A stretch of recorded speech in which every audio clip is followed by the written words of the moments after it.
बच्चों, आज हम क्लास 4th का ईवीएस का वीक 12 का असाइनमेंट सॉल्व करेंगे। इस असाइनमेंट में ईवीएस की बुक से पार्ट 8 नानी के घर तक के प्रश्न दिए गए हैं और हमें उनके उत्तर लिखने हैं।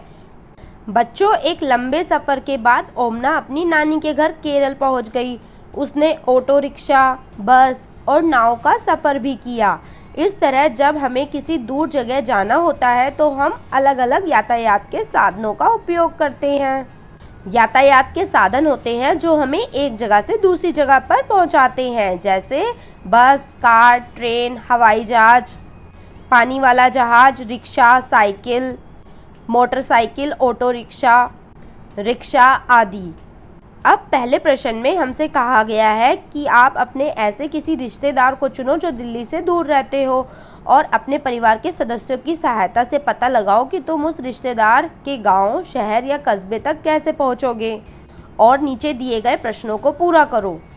पहला प्रश्न है, आप कौन सी ट्रेन से जाओगे? तो हम जम्मू तवी, जो ट्रेन का नाम है, उससे जाएंगे। दूसरा प्रश्न है, यात्रा में कुल कितना समय लगेगा? उत्तर है, यात्रा में लगभग 12 घंटे लगेंगे। थर्ड प्रश्न है, कौन से राज्यों से होकर आप गुजरोगे? तो हम दिल्ली के बाद हरियाणा, पंजाब से होकर गुजरेंगे। चौथा प्रश्न है, यातायात के कौन से अन्य साधनों का उपयोग कर आप उनके घर तक पहुंचोगे? तो हम ट्रेन में तो सफ़र करेंगे ही, फिर ट्रेन से उतरकर बस पकड़ेंगे और बस के बाद ऑटो रिक्शा पकड़कर अपने रिश्तेदार के घर पहुंचेंगे। ये तो मैंने अपने रिश्तेदार के घर के पते के लिए लिखा है। आप चाहो तो अपने किसी रिश्तेदार के गांव, कस्बे तक पहुंचने के लिए आपको क्या क्या करना है, कौन सी ट्रेन पकड़नी है, कौन सा ऑटो रिक्शा या फिर बस पकड़नी है, कितने घंटे लगेंगे और किस राज्य से गुजरोगे, वो आप खुद भी लिख सकते हो। नेक्स्ट क्वेश्चन में हमें बताना है कि जब हम अपने रिश्तेदार के घर गए थे तो हमने किन किन यातायात के साधनों का उपयोग किया था। जैसे मैं जब अपने रिश्तेदार के घर गई थी तो मैंने ट्रेन का उपयोग किया था। सबसे पहले तो मैंने ट्रेन पर गोला लगा दिया है। फिर मैंने वहाँ से उतरकर बस पकड़ी थी तो मैंने बस पर गोला लगा दिया है। और उसके बाद मैंने सबसे लास्ट में ऑटो रिक्शा किया था तो ऑटो रिक्शा पर गोला लगा दिया है। आप जब अपने रिश्तेदार के घर गए थे तो आपने किन किन यातायात के साधनों का उपयोग किया था, उसके अनुसार उन चित्रों पर गोला लगा दो। नेक्स्ट क्वेश्चन में हमें बताना है किसकी सवारी में हमें सबसे ज़्यादा मज़ा आया और विस्तार से लिखना है। तो हमें ट्रेन की सवारी में सबसे ज़्यादा मज़ा आया। दूरस्थ स्थानों के लिए यह सर्वोत्तम साधन है।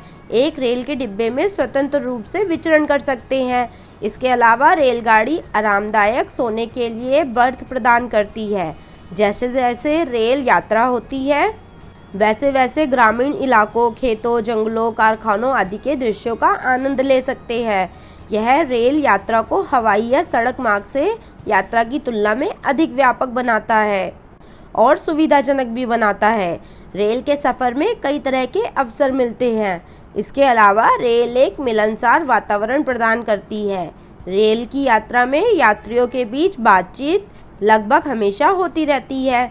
रेल में यात्रा करने वाले यात्रियों के साथ कोई भी नया मित्र बना सकता है। नेक्स्ट क्वेश्चन में हमें एक ट्रेन की टिकट दिखाई गई है और नीचे कुछ प्रश्न लिखे हुए हैं। हमें उन प्रश्नों के उत्तर ढूंढकर इस टिकट में अलग अलग रंगों से गोला लगाना है। जैसे सबसे पहले ट्रेन का नंबर मैंने लाल रंग से गोला लगा रखा है और नंबर लिखा भी है 9037। सेकंड है यात्रा शुरू होने की तिथि, तो 24/12/2006 मैंने पर्पल कलर से सर्कल कर रखी है चित्र में। फिर थर्ड है बर्थ नंबर है 21, 23, 22, उस पर मैंने ब्लू कलर से सर्कल कर रखा है। फोर्थ है दूरी, यानी कितने किलोमीटर हमने यात्रा की, तो 643 किलोमीटर हमने यात्रा की, मैंने ग्रीन कलर से गोला लगा रखा है। नेक्स्ट क्वेश्चन में हमें एक एक्टिविटी करनी है। ओमना अपने सफ़र की हर बात अपनी डायरी में लिखती थी। क्या तुम एक डायरी रखना पसंद करोगे? नीचे अपनी किसी यात्रा के अनुभव के बारे में हमें लिखना है। जैसे मैंने अपने यात्रा के अनुभव के बारे में लिखा हुआ है, आप भी अपनी तरफ से अपने अनुभव के बारे में लिख सकते हो।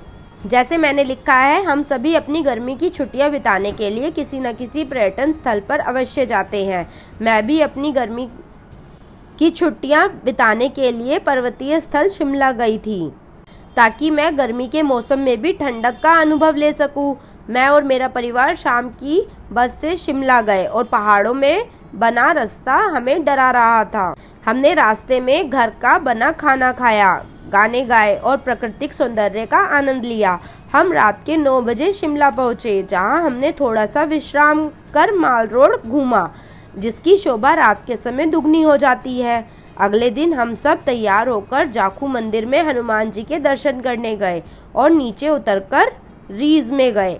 इस समय तक हल्की हल्की बारिश होने लगी, जिसने ठंडे मौसम को और अधिक ठंडा कर दिया। हम उस दिन शाम को कुफरी के लिए गए, जहां पर बर्फ पड़ रही थी। अगले दिन हमने स्कीइंग का आनंद लिया, चिड़ियाघर देखा और बर्फ में खूब खेले।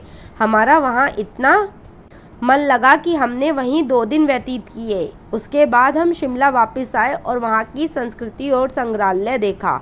अगले दिन हम वापस घर के लिए निकले और हमारे दिल में यात्रा की यादें थी। वह मेरी आज तक की सबसे बेहतरीन यात्रा थी।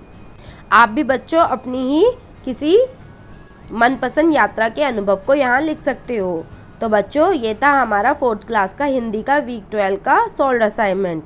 आप हमारे चैनल को सब्सक्राइब ज़रूर करिए ताकि आपको आगे भी ऐसी ही वीडियोस मिलती रहें।